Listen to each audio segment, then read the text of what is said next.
En los próximos 30 minutos vas a disfrutar del análisis profundo de la situación actual de los países y sus sociedades en la voz de Bernardo Klicksberg. Esto es Klicksberg en tiempos de post-pandemia.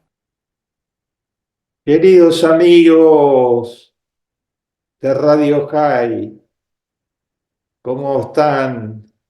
Bernardo Klicksberg, Klicksberg en la post-pandemia y en la crisis y en medio de la crisis climática.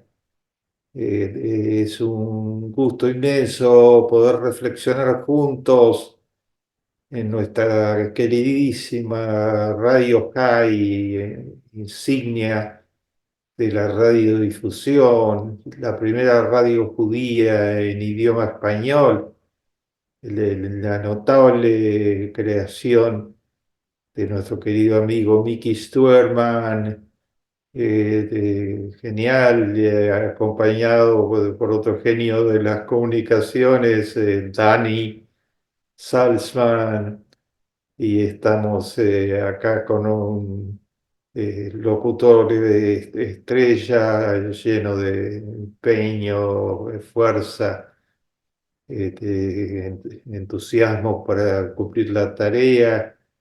Nuestro querido amigo Martín Cirielo. Estimados amigos, para pensar y pensar muchas de las cosas que están sucediendo, llenas de incógnitas. Eh, eh, Ayer se publicó un artículo que va a dar mucho que hablar en una revista que se llama Annals the Journal of New England, la revista más prestigiosa de medicina del mundo. Los médicos acuden de todos lados, los médicos expertos y en general la audiencia en este tema para leer cuáles son las novedades de el New Journal of England, y se encontrarán con un artículo escrito por dos investigadores muy prestigiosos que pasaron un buen tiempo analizando toda la colección de artículos. Sale hace muchos, muchos años, mucho antes que la Segunda Guerra Mundial, y se encontraron con una sorpresa. Quisieron ver qué actitud había tenido la revista frente al Holocausto y cuántos estudios, artículos estaban dedicados a las experiencias que hicieron los nazis con nuestro pueblo, ¿no? Los 6 millones que asesinaron, una parte de ellos a través de experiencias, entre comillas, como las que desarrollaba Mengele con los niños gemelos y con los niños en general. Eh, y se encontraron con que había algunos artículos, no muchos, pero algunos artículos que hacían referencia a experiencias nazis en el Holocausto, pero sin tomar partido. Me parece increíble, neutralmente, no relatando simplemente las experiencias, no valorando que lo que estaban detrás era la exterminación por primera vez en la historia de un pueblo completo, de que los supuestos pacientes no eran pacientes, sino que eran la raza inferior, nosotros, los judíos, que estamos condenados a no existir, a quedar, según la imagen del Führer, solo como un museo en la historia.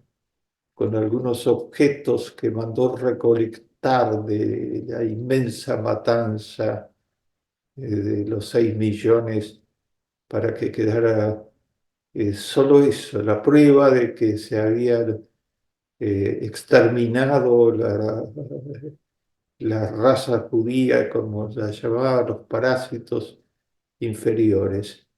New England no estuvo a la altura de su excelencia fenomenal. No había prejuicio tampoco, simplemente le era ajeno. No era su tema el antisemitismo, como le es ajeno actualmente a muchísimos actores de la historia, con la diferencia de que hay voces como la de estos dos investigadores médicos que se alzaron con toda fuerza para decir, rindan cuentas, no han hecho lo suficiente, lo necesario, se han mantenido al margen demasiado tiempo. Eh, una película ganó el Oscar de la Academia y sorprendió a todos porque es una película sobre Auschwitz, pero sin que aparezca ninguna escena de Auschwitz. Zona de alerta. Ganó el Oscar a la mejor película extranjera, ahora ya no se llama extranjera, sino la mejor película internacional. Y la película filma la casa en la que vivió Rudolf Hess, el comandante de Auschwitz, el responsable directo de el campo de exterminio mayor del planeta en esa época, el que dictaba todos los días las instrucciones para ejecutar el mandato enloquecido el asesino de Adolf Hitler. Entonces está la casa, que es una casa lujosa, sus hijos viviendo con el matrimonio Hess, sus pasatiempos propios de la alta aristocracia alemana y de uno de los mayores funcionarios del régimen, y no se ve Auschwitz. Es un nuevo tipo de cine donde se evoca lo que está sucediendo y el espectador entiende perfectamente lo que está sucediendo, pero se ignora, eh, se escuchan los gritos. Es imposible tapar el sonido de los gritos, más que gritos desgarrantes, llamamientos de las 1.200.000 personas que están siendo asesinados en las cámaras de gases, con las torturas, con todas las metodologías de exterminio masivo que probó exitosamente. En poco tiempo se mataron récord absoluto de personas. El récord era cortar el tiempo entre que llegaban apuñados totalmente en los trenes recargados y el momento en que eran ejecutados, y ver cómo deshacerse de los cadáveres, ¿no? El gran problema de cómo deshacerse de los cadáveres. Entonces se escuchaban los gritos, pero no se ve en la película ninguna imagen de Auschwitz. Transcurren los dos mundos paralelos, el mundo de Hess y su familia, disfrutando del mundo terreno al mismo tiempo que saliendo de su trabajo, a matar gente, y estar claro que todo estaba bien ordenado para la gran matanza. Un ejercicio máximo de frivolidad eh, total, de deshumanización total. Las víctimas convertidas en un grito nada más, en un grito desesperado. Eh, Todo esto debe ser denunciado una y otra vez, así que muy bien que esté siendo denunciado en distintos ámbitos. Estos son algunos. Quiero trasladarles otro diferente totalmente. Las víctimas. Se dice una y otra vez que las mujeres, y se sigue repitiendo, ahora en los espacios sociales, utilizando las tecnologías modernas de mentir, de desinformar, de engañar. Se dice que las mujeres, una de esas, de esos persecuciones, negaciones de la realidad, de fake news, una gran corriente de noticias falsas está ligada a la discriminación de género, al racismo contra las mujeres, y se alega que las mujeres son inferiores, que las mujeres solo sirven para tareas menores, que las mujeres deben estar, dice, los talibanes y dice los ayatolas en Afganistán y en Irán, no deben ir a la escuela, deben estar en sus casas, no deben participar en la toma de decisiones. La sociedad está reservado para los hombres. Lo mismo se repite en muchísimos lugares. Y, eh, esta mentira total, esta gran mentira, la llamo yo la gran mentira, porque afecta nada menos que a la mitad del género humano y a una mitad que es productivísima, que tiene un potencial gigantesco. Fue enfrentada directamente en los campos de concentración y en los guetos por las chicas de gueto. Acaban de aparecer varios libros.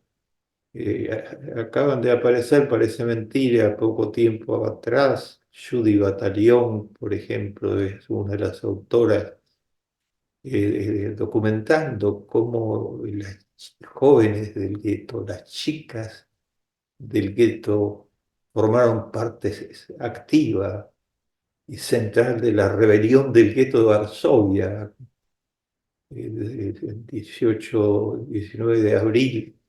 Se rebeló el gueto de Varsovia contra los animales disfrazados de seres humanos, escondidos en la frivolidad y la deshumanización más absoluta, que eran el ejército del Führer. Y había una cantidad de chicas judías que tenían entre 18 y 25 años, pelo rubio, tez blanca, apariencia que podía ser tomada como polaca, y entonces esas chicas hicieron de correos de la organización judía combatiente, esos 500 jóvenes que defendieron el honor de todo el pueblo judío ante la historia.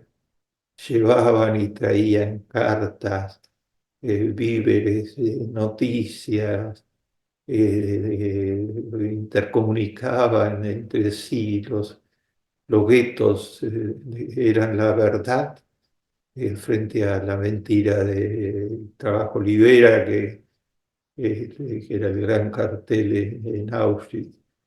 Estas chicas por fin tienen nombre. Muchas de ellas fueron atrapadas finalmente después de muchas misiones. Algunas sobrevivieron. Una de las que sobrevivió fue en nombre de todas, déjeme mencionar a Silvia Lubetkin. Silvia Lubetkin, la comandancia de la rebelión del gueto de Varsovia, ese hecho único, enfrentando un mes, un puñado de jóvenes al ejército más poderoso del mundo en aquel momento, que tomó en una semana París y las grandes capitales europeas, a excepción de Londres, y sobreviviendo un mes hasta que perecieron casi todos en las ruinas del gueto de Varsovia. Habían resuelto no escapar a los bosques para dar la resistencia de allí, sino de luchar contra los nazis en el gueto para dar un ejemplo a las generaciones posteriores. Silvia Lubetkin era una de las 5 jefas de la rebelión del gueto de Varsovia. Allí estaba Mordejai Anielewicz a la cabeza con sus 23 años, héroe para siempre del pueblo judío y de la humanidad toda, ante Zuckerman. Y había una mujer, Silvia Lubetkin, que representaba la lucha de las mujeres del gueto. Todas tienen nombre ahora, pueden encontrarlo con toda facilidad y se describe las tareas que cumplieron, tareas de una abnegación infinita. Otra de ellas, Hannah Senes, como ustedes saben, vivía en Israel, en su kibutz, y se lanzó tras las líneas nazis para dar una muestra de solidaridad de la población judía en la Palestina durante la guerra, antes de que se creara el Estado, dar una muestra de solidaridad. Era poetisa, escribió poesías hermosas y fue atrapada y asesinada por los nazis. Las mujeres no tienen nada que ver con la gran mentira, esta gran mentira que pregonan con su discriminación permanente a la mujer, los fanáticos y los asesinos de Hamas que pregona el régimen de Irán, que está amenazando en este momento al pueblo judío con represalias por haber enfrentado a los generales que estaban preparando el intento actual de masacre masiva de judíos de sus comandos en Siria y los generales de las fuerzas paramilitares iraníes que están entrenando y proveyendo de armas logísticas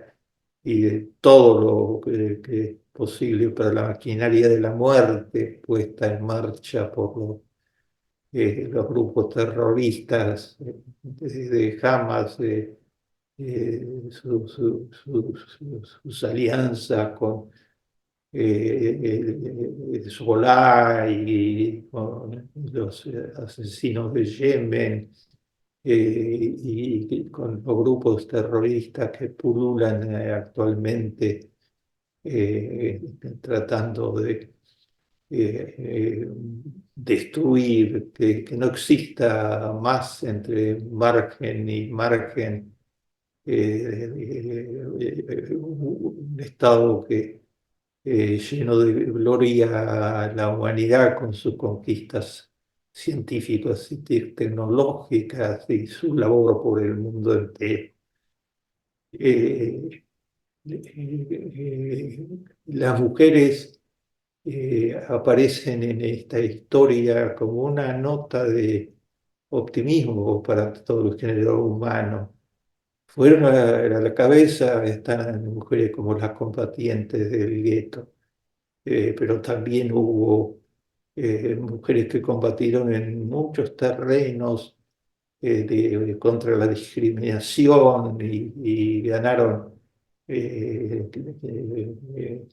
feo optimismo de que es posible luchar contra la discriminación. La discriminación continúa, las mujeres ganan menos que los hombres, que les hacen muchísimas más dificultades para poder ser promovidas. En muchos casos tienen que resignar virtualmente la posibilidad de formar familia, porque tienen que competir con los hombres que tienen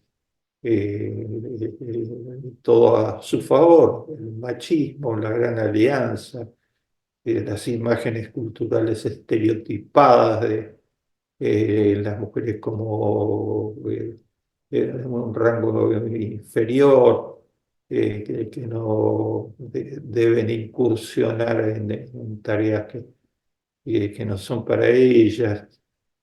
Contra eso han luchado mujeres, menciono solo algunos ejemplos, pero cada uno de ellos ratifica totalmente que hay que poner todo para erradicar el machismo y la discriminación.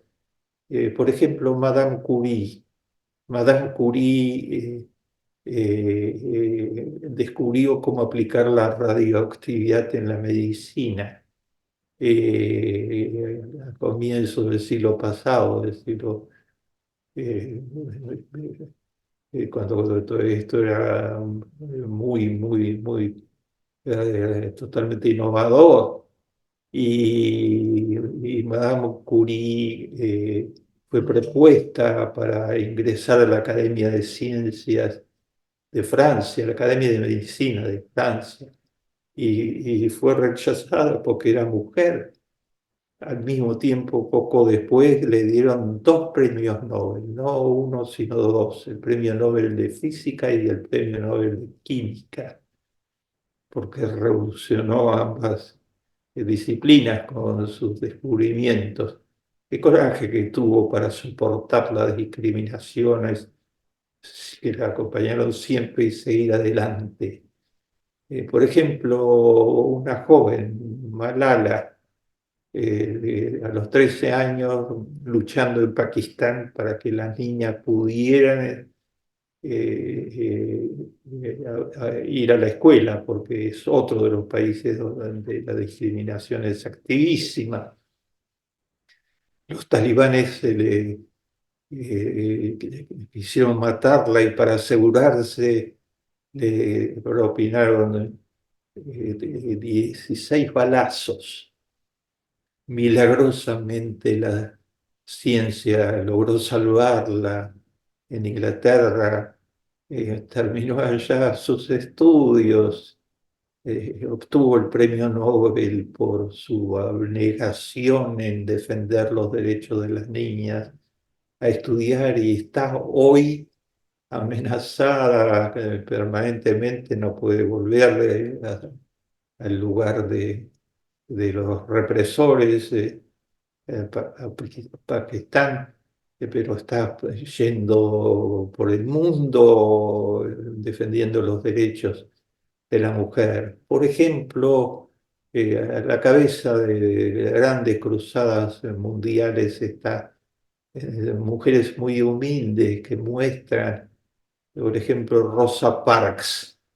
¿Quién fue Rosa Parks? Una humilde maestra de color de Alabama, Estados Unidos, que en los años 60 se subió a un bus público era tarde, volvía de su trabajo agotada, no había gente virtualmente en el bus y entonces Rosa se sentó humildemente en una silla en el bus. El guardia, el conductor le gritó: tú! ¿Con qué derecho te sientas? Mientras haya un hombre blanco parado, tú le debes ceder el asiento, si no, irás a la cárcel. Y Rosa lo dudó por un segundo, pero de inmediato resonaron las discriminaciones, los linchamientos, la persecución del Ku Klux Klan a toda su familia, a generaciones, la esclavitud en su cabeza, y no se paró, se quedó sentada. Y la mandaron a la cárcel de inmediato y estuvo meses en la cárcel y fue perseguida y amenazada, pero gracias a Rosa, Martin Luther King, que el gran luchador por los derechos de todos, dijo: gracias a ella yo puedo hablarles, cuando arengaba a una multitud gigantesca en uno de los actos por la integración racial en los Estados Unidos. Ella abrió el camino para mí. Hay una estatua ahora de Rosa Parks en el mejor lugar del Congreso de los Estados Unidos, junto a los presidentes, sentada en esa silla en que estaba originalmente. Mujeres que defienden los derechos de otras mujeres. Ese es el caso de Ana Frank, una mujercita, 15 años, 3 años encerrada en el diván, escondido junto a toda su familia y a otra familia para que los nazis no los atraparan, sin luz, y escribía con la luz interna que tenía en su corazón, que hoy brilla en el mundo entero, traducida a infinitos idiomas, libro de texto obligado en las democracias genuinas, de Ana Frank, una mujercita, qué potencia, qué fuerza. Escribía cantando a la esperanza, cantando a la vida y a proseguir y construir. Y la lista es infinita y llega desde ya a las múltiples heroínas de nuestro día, una latinoamericana, Rigoberta Menchú. Rigoberta Menchú, qué nombre extraño, claro, es el nombre de una indígena. Es la primera indígena que recibe el premio Nobel a muy temprana edad por su lucha en defensa de los indígenas de todos los colores y de todos los pueblos, comenzando por los guatemaltecos. Toda su familia fue asesinada por los generales masacradores guatemaltecos. Y Rigoberta que explica eso. Hemos he tenido el honor inmenso de explicarlo junto con ella en el mundo entero. Queridos amigos, hay que combatir las discriminaciones de género, el potencial fenomenal que tiene la mujer para proteger al mundo. Debe de abrirse todas las posibilidades. Es una cuestión de derechos humanos, es una cuestión de injusticias históricas que hay que reparar de una vez por todas. Y hay que quebrar la gran mentira de que las mujeres son excepcionalmente dotadas. Termino mi último ejemplo, Dios las premió, les dio junto a una vida difícil la responsabilidad fundamental de ser madres. Y lo explica el Talmud de este modo, dice que Dios quería cuidar de todas sus criaturas, pero no podía estar en todos lados. Entonces delegó en la madre. Y Freud dice, la madre es el ser con más altruismo de toda la creación, con posibilidades de abnegación, de entrega, de luchar con coraje infinito por sus hijos y por su familia. Queridos amigos, en tiempos hoy difíciles, a redoblar la denuncia del antisemitismo, de todas las formas viejas y nuevas que el antisemitismo ha adquirido, a ser sensible frente a los Auschwitz que se quieren implantar a nuestro lado en silencio o a través de grandes mentiras, como lo narra la película que mencioné, y luchar por los derechos de la mujer, esos derechos a la plenitud, como la hicieron de todos los ejemplos que mencioné. Llegamos al final. Esto fue Clicksberg en tiempos de post-pandemia.